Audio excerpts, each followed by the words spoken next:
السلام علیکم ورحمۃ اللہ وبرکاتہ۔ سامعین عزیز وقار، درس قرآن کے سلسلہ میں آج کا ہمارا سبق سورۃ النساء آیت نمبر 105 تا 107 پر مشتمل ہے۔ اعوذ باللہ من الشیطان الرجیم، بسم اللہ الرحمن الرحیم۔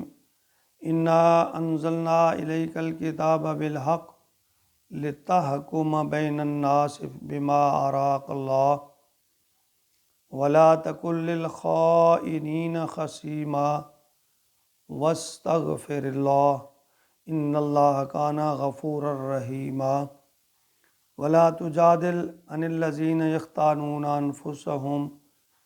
ان اللہ لا یحب من کان خوانا اثیما۔ انا انزلنا الیک الکتاب، بے شک اللہ تعالیٰ نے نازل کیا یہ کتاب، بالحق، حق کے ساتھ، لتحکم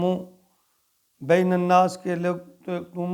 لوگوں کے درمیان فیصلے کرو، بما اراک اللہ، جو اللہ نے آپ کو دکھایا ہے۔ یعنی اگر تم فیصلے کی نوبت آئے تو تم اس کتاب سے رہنمائی لو، جس طرح کہ ایک جج عدالت میں جب بیٹھا ہوتا ہے تو اس کے سامنے ایک طرف تو قانون کی کتاب ہوتی ہے، دوسری طرف مقدمے کا ریکارڈ وغیرہ ہوتا ہے، تو شہادتیں وغیرہ لے کر جب وہ اپنی پھر بعض اوقات اسے عقل بھی استعمال، قوت فیصلہ یا عقل استعمال کرنی پڑتی ہے۔ تو اللہ فرما رہے ہیں یہ ساری حکمت کی باتیں میں نے آپ کو بتا دی ہیں، تو جب تم فیصلہ کرو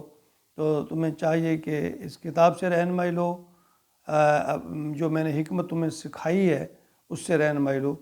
ولا تکن للخائنین خصیما، اور آپ خیانت کرنے والوں کی طرف سے جھگڑنے والے نہ بنیں۔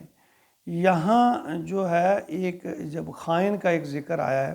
کہ جو خائن ہیں، خیانت کرنے والے ہیں، تم ان کی سائیڈ نہ لو۔ یعنی یہ دیکھیے اللہ تعالیٰ کی طرف سے کس طرح فرمایا گیا کہ جب تمہارے فیصلے کا نوبت آئے تو تم جو بددیانت لوگ ہیں ان کی طرفداری ہرگز نہ کرو۔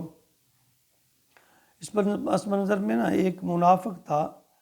یعنی منافق کا مطلب جو تھا بظاہر تو مسلمان تھا، تو اس نے اس گھر میں چوری کی، ایک آٹے کا تھیلا چوری کیا، اپنے گھر میں لیا، اس نے چیک نہیں کیا کہ اس آٹے کے تھیلے میں سے ایک سوراخ تھا جہاں سے وہ تھوڑا تھوڑا آٹا نکلتا آ رہا تھا، تو جب وہ ایک لکیر سی بن گئی، اس گھر پہ پہنچ گیا، اس کو اس بات کا علم نہیں تھا، تو گھر میں آ کے اس نے پھر سوچا، تھوڑا سا خوف زدہ ہوا کہ کہیں کچھ شکایت نہ کر دے، کسی نے دیکھ نہ لیا ہو، تو وہی تھیلا اس نے اٹھا کے ایک یہودی کے ہاں امانت کے طور پر رکھ دیا، تو آٹے کی لکیر وہاں بھی پہنچ گئی۔ جب دیکھا گیا تو معاملہ آیا تو لوگوں نے کھوج لگایا تو آٹے کی لکیر سیدھی اس کے گھر آ رہی، لیکن آٹا تو وہاں سے برآمد نہیں ہوا، لیکن پھر وہ آٹا ایک یہودی کے گھر سے برآمد ہو گیا۔ تو اب معاملہ یہ ہوا کہ وہ جو منافق ہے وہ جھوٹ بولنے لگا، کہنے لگا جی میں نے تو نہیں کی، میرے اوپر تو ایسے الزام لگایا جا رہا ہے۔ جو یہودی نے کہہ دیا نا کہ یہ رات میرے پاس امانت رکھ کے گیا تھا، تو بات بڑی قبیلوں تک پہنچی، تو لوگ کہنے لگے جی دیکھیں یہ یہودی میرے پر ایسے ہی الزام لگا رہا ہے، بظاہر وہ مسلمان تھا نا، اسے خیال تھا کہ بھئی جو مسلمان ہے جناب اکرم صلی اللہ علیہ وسلم میری طرفداری کریں گے،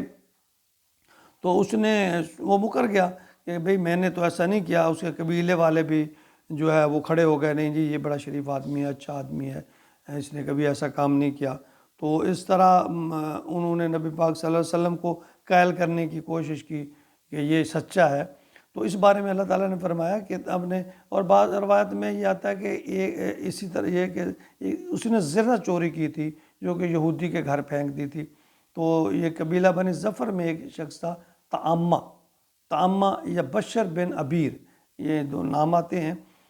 بہرحال واقعہ یہی ہے کہ وہ تھا مسلمان، منافق تھا، اس نے چوری کی، اور اس چوری کا جو مال تھا، چاہے وہ زرہ تھی چاہے وہ آٹا تھا، وہ ایک یہودی کے گھر پہنچا دیا۔ تو چونکہ اس کا خیال تھا کہ یہودی چونکہ غیر مسلم ہے تو مسلمان میری طرفداری کریں گے، تو دوسرے جو اس کے قبیلے والے تھے انہوں نے بھی طرفداری کی۔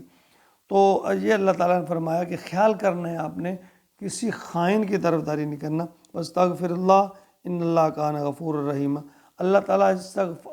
سے استغفار کریں، یقیناً اللہ بخشنے والا ہے۔ یعنی اگر آپ ایسا عمل کر بیٹھے، دوسرے الفاظ میں ہمیں علم ہے کہ فلاں شخص جھوٹا ہے، بددیانت ہے، خائن ہے، تو اس کی مدد اور وکالت کرنا انتہائی سخت جرم ہے۔ آپ نے نبی کریم صلی اللہ علیہ وسلم کو سختی سے حکم دیا کہ جو مجرم، بددیانت یا خائن جھوٹے لوگ ہیں ان کی آپ نے بالکل مدد نہیں کرنی، بالکل وکالت نہیں کرنی۔ اللہ نے اس عمل کو انتہائی ناپسندیدہ قرار دیا ہے۔ وَلَا تُجَادِلْ عَنِ الَّذِينَ يَخْتَانُونَ أَنفُسَهُمْ، اور مت جھگڑیے ان لوگوں کے طرف سے جو اپنی جانوں کے ساتھ یعنی آپ کیوں جھگڑتے ہیں ان کے بارے میں، ان لوگوں کی مدد میں یا وکالت میں نہ جھگڑیے جو لوگ بددیانت خائن ہیں۔ اس کو اچھا، اس میں یہاں نا ایک اور بات تھوڑی سی سمجھنے والی ہے کہ دیکھیں، اللہ نے حکم دیا کہ جو خائن ہیں، جو بددیانت ہیں، ان کی آپ نے نہ وکالت کرنی ہے نہ مدد کرنی ہے۔ ذرا سوچیں، شفاعت کا جو حکم ہے اس کے بارے میں ذرا دیکھ لیں کہ جب ہم بڑے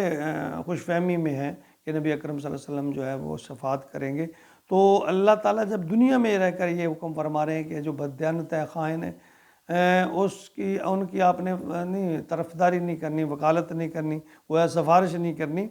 تو قیامت میں بھی ایسے ہوگا کہ جو بے ایمان، حرام خور یا شریعت کی دھجیاں بکھیرنے والے جو لوگ ہیں، تو ان کے بارے میں اللہ تعالیٰ نے ان کو خائن کہا ہے۔ اللہ تعالیٰ نے ان کے بارے میں واضح طور پر کہہ دیا کہ آپ نے ان کی وکالت نہیں کرنی، ان کی گویا کہ ان کی شفاعت نہیں کرنی۔ ان اللہ لا یحب من کان خوانا نسیما، بے شک ان اللہ، بے شک اللہ ہے،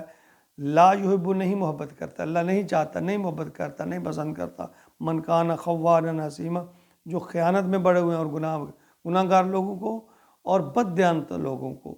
اللہ تعالیٰ پسند نہیں کرتا۔ یہ واضح طور پہ اللہ تعالیٰ نے حکم دے دیا اپنے نبی کو کہ اس دنیا میں بھی رہتے ہوئے آپ نے کسی خائن بددیانت کی جو ہے نہ وکالت کرنی ہے نہ مدد کرنی ہے، تو اس کو یوں بھی سمجھ لیجئے کہ کل قیامت کے دن بھی اللہ رب العزت اپنے پیارے نبی کو ایسی باتوں سے روک دیں گے کہ آپ جو بددیانت لوگ ہیں، خائن ہیں، ان کی آپ نے بالکل شفاعت نہیں کرنی۔ تو اس بات کو اپنے مد نظر رکھیے۔ اللہ تعالیٰ ہمیں دین اور دنیا کے یعنی اسلام میں بھی اور دنیا داری، اسلام ویسے سارا جو دنیا داری ہے اگر اس کو صحیح طریقے سے نبی پاک کے حکم کے مطابق سر انجام دیا جائے تو ہماری زندگی تو سارا ہی اسلام ہے۔ تو دین اور دنیا کے جو معاملات سارے ہیں، اللہ تعالیٰ ہمیں پوری ایمانداری سے ادا کرنے کی توفیق عطا فرمائے۔ آمین یا رب العالمین۔